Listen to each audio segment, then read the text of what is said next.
Unemployment numbers are falling in the U.S., with the October jobs report beating expectations.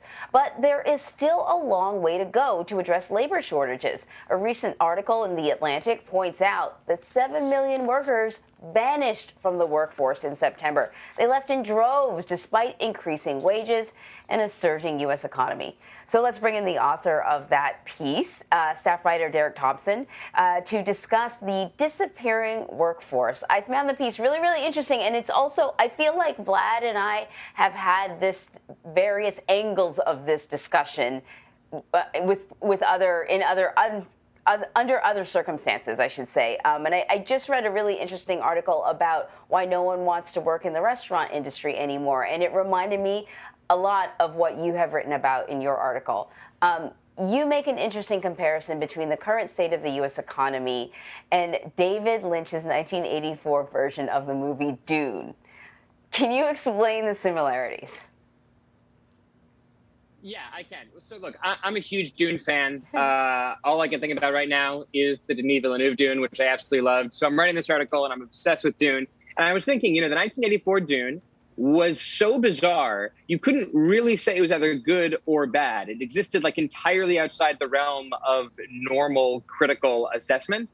And in a way, that's kind of what the job market is like right now. On the one hand, you look at the unemployment rate, you look at the fact that we created over 500,000 jobs last month, you look at the fact that wages are rising in nominal terms, especially for the low income, and that all sounds really good. But at the same time, we have a labor shortage. We have very low participation rates in the U.S. economy and the labor market, as reflected by the fact that we're several million workers south of where we were when this great pandemic recession started. And so it's really hard to say if this is a good or bad economy for the labor market. It's a little bit of both, and I'd be prepared to make either argument. Yeah, I recall, Derek, and I read your article with great interest because I went to see Dune in 1984 when it premiered, and I remember sitting in the movie theater with my buddy going like, what is happening on this screen? We were like Dune nerds having read the books, and I was just like, what is going on here? And I think that you make a great point that is sort of what's, what people are trying to understand right now about workers is not based on anything that we may have seen before, because we haven't lived through a pandemic like this. And Anne-Marie is right. We've talked about this before because we're not even sure that we will know what the repercussions are until a couple of years from where we are today. So you talk about the total economy being down 7 million workers. We know that there are forces as to why they are leaving the workforce. What did you uncover? Yeah, so right now there's a lot of people talking about the Great Resignation, right? That's the phenomenon of lots of people quitting their jobs. In fact, more people are quitting their jobs on a month-to-month basis now than in any time in U.S. economic history on record. So that's the Great Resignation.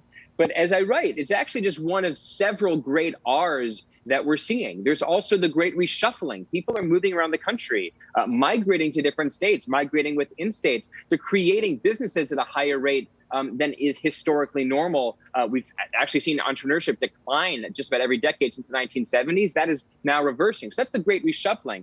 At the same time, I think we have a little bit of a great reset. There's a lot of people, especially knowledge workers, white collar workers, who are saying, now that I've had the chance to work at home for a year and a half, I'm starting to think differently about work-life balance and family versus career. And then finally, I think that there's a kind of, this sort of great rudeness that's happening in the U.S. economy, that there's a lot of customers in restaurants or on airplanes that are just being absolutely terrible to the people who are serving them. And that's motivating quits as well, right? So there's a push from rudeness and a pull from the labor market. So I think you add all these things together and you're right. It's a very strange jambalaya that we're looking at right now. And it's not entirely clear how it's going to shake out. On the one hand, you could say optimistically, this could be a great reset for labor relations in American history. On the other hand, you could say, no, this is just like a pause. We're in like an air bubble in history and it's going to resolve itself. Things are strange right now, but that bubble is going to pop and we're going to resume, say, the 2000 to 2019 trends that were already happening.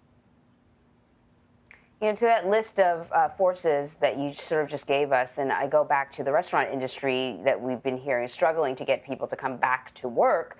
In the article that I read, a lot of the waiters and chefs, what they said was they sort of felt like these job postings were a little bit of a bait and switch, that they would apply for the job and it would be, they'd make X number of dollars. But then when they talked about it, it was like, well, once you work a 60-hour week, you'd make that much money. And it was just sort of the kind of quality of life compromises that they had made before that they were not willing to make anymore. So, which brings me to this question, because I wonder if the job providers are now starting to tweak things a little, are now adjusting to the desires of their employees, or the employees they're hoping to acquire.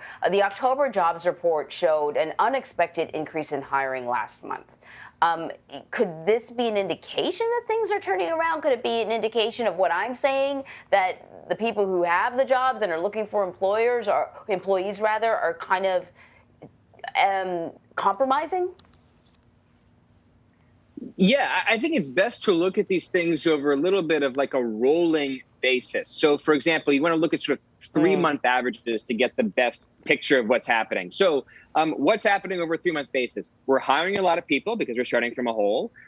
Resignations are really, really high, and job openings are really, really high for the exact same reason. People feel comfortable in quitting their jobs because they know that there are 10 million job openings in the economy that they can just apply to, on top of the fact that, by the way, with the stimulus checks and amplified uninsurance benefits and a bunch of other stuff, people have higher savings now than they did 2 years ago. And that also, I think, is boosting up quits. But most importantly, look, the leisure and hospitality industries, especially what the BLS calls, the Bureau of Labor Statistics calls accommodation and food services, it's hotels, it's restaurants, it's bars, they're hiring a lot. They're hiring a lot. There's so much labor churn in this part of the economy. And so, yeah, you have a lot of managers maybe who are raising their wages, promising new benefits to new potential workers. And then maybe some of them are pulling it back when they get the potential work, when they actually hire and they say, no, you're not allowed to, to take off this amount. We're not going to pay this particular wage until you work 60 hours a week. But then maybe that's leading to yet more quitting because those workers are saying, well, there's 10 million other jobs I can apply to, and maybe those managers aren't lying to me. So all these factors are happening at the same time. There's a lot of churn. There's a lot of action right now in the labor market. And overall, that's good. You want a labor market where workers, especially lower income workers, feel like they can quit a job that's terrible. That they don't feel like they have to choose between starving or taking a job that they hate. If they're in a job that they hate, there are millions of other jobs out there they can quit and hopefully get a better one that's higher paying with a boss that treats them like a person and not just like like someone to lie to. Yeah, it's an interesting point, Derek. And one of the things that I've heard in talking to people who are deciding what to do with their careers and with their lives is just what you said, right? That if an organization is not treating you with dignity and respect and also paying you what should be a fair living wage, then there are opportunities elsewhere. And it seems that people have realized that, I guess, over the course of the pandemic, perhaps because of the 750,000 lost lives in this country alone, that people have just reassessed what's important. And peace of mind and happiness seems to be at the top of the list. And so this reassessment will force a reassessment by corporate America. They'll have to figure out, if they want to retain top quality talent, how they do that. And the question becomes, we've talked a lot about the workers. What are you hearing, or what have you seen from corporate America in terms of how they're going to address what seems to be something that's happening across industries? Yeah, well, so when you look at something like remote work specifically, right, which is a white-collar phenomenon, it's a knowledge worker phenomenon, even within the white-collar knowledge worker sort of mega industry, it's different industry by industry. So banks, for example, like finance, especially legacy finance organizations, the Goldman Sachs, Morgan Stanley, they're telling people come back to the office. We are an office-based culture. You work in the office if you get a paycheck from us. So there's a lot of other companies, marketing companies, media companies, where everything or just about everything is still happening remote. I'm talking to you remotely. I'm working remotely for The Atlantic. There's that as well. So, I think within the white collar workforce, it's different company by company and industry by industry. So you have this remote work phenomenon that's really important. And then you also have this sort of broader reassessment of sort of family versus work and life versus work. I think that tension is only going to get more difficult to resolve. It's only going to become sort of more intimate, this relationship, because as more people work in knowledge work, they are going to be doing the kind of labor that can sort of be done anywhere from a computer that can simultaneously serve their work life and their family life. So it's going to be just more important for individuals to set those boundaries for themselves. Some people are just going to continue to want to work 60, 70-hour weeks, and it's going to be difficult to stop them from doing that. And especially difficult if those people are in manager positions and they expect their workers to do the same. But other people are just going to have to make this decision to say, look, it's important to me to work 9 to 5 and then to close my computer at 5:01 and redirect my energies toward my family. Like, these issues are going to be made, at the boss level, at the manager level. But I think it's also important that we recognize that for a lot of workers that have the power to do this, they're going to have to make these decisions on an individual level as well.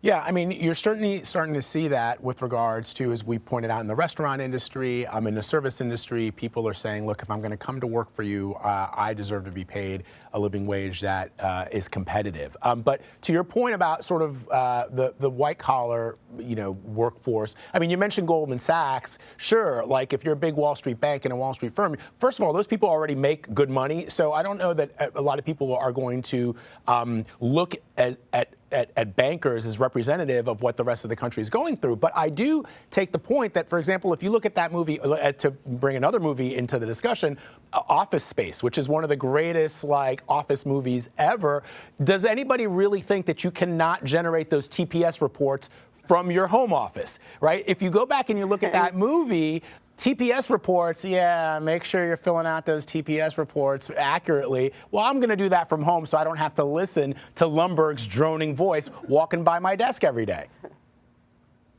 Yeah, I wrote a piece about this too. That there was a study that Microsoft did on their remote work experience in the first 6 months of the pandemic, and they essentially found that the amount of communication between employees stayed the same, but it deepened within silos, and it decreased between teams, between silos, which is basically to say that people talked more within their team and they talked less across teams. And one sort of synthesis of that study that I wrote about is that, hard work, the work that people are salaried to do in the knowledge economy, in white collar offices and, banks, that work can probably be done just about anywhere. Like, I can write and research and call people from here or in the office or Dubai or some restaurant in DC. I can do it basically from anywhere, right? The same way that the CPS report can be filed from anywhere. But at the same time, there is something that offices are unique at, which is, I think, increasing communication between teams by sheer dint of the fact that everyone's in the same physical space. Like, you're walking to your desk, you see someone who likes the NFL, you say, hey, how about that Cowboys game the other day? There's someone who came on to the company at the same time as you, and you like gossiping with them on walks to a lunch place about how bad the office is. That's what I call soft work, not hard work, but soft work. It's a sort of work or sort of conversations at work that can deepen relationships, maybe build psychological safety, allow people to share ideas. Like, that's important. It's just not necessarily what people are literally salaried to do. And I think a really big open question about the future of remote work, which is, to be clear, a white collar knowledge economy phenomenon, not a broader phenomenon for people working at, retail and restaurants. But one big question here is, what are offices good for? What do offices do anyway? My theory is what they do anyway is soft work, not just hard work. And the question, therefore, is how important is soft work to the future of the U.S. economy? Is it really important for long-term creativity, for these sort of breakthrough ideas? Or is it just something that we've been sort of assuming is a critical part of our workday, but actually isn't that significant at all, as shown from the fact that a lot of people have been equally or not more productive in the last 18 months than they were in the previous 18 years.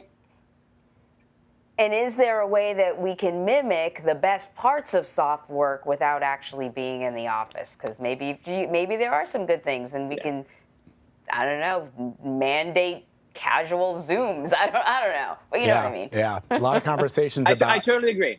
I totally agree. A lot of conversations around that, especially what would you say you do around here? That's the line that people are going to hear over and over again. Derek Thompson, always great to talk to you, buddy. Thank you so much, as always. Writing is so insightful. Yeah, great to talk to you guys. Thank you so much.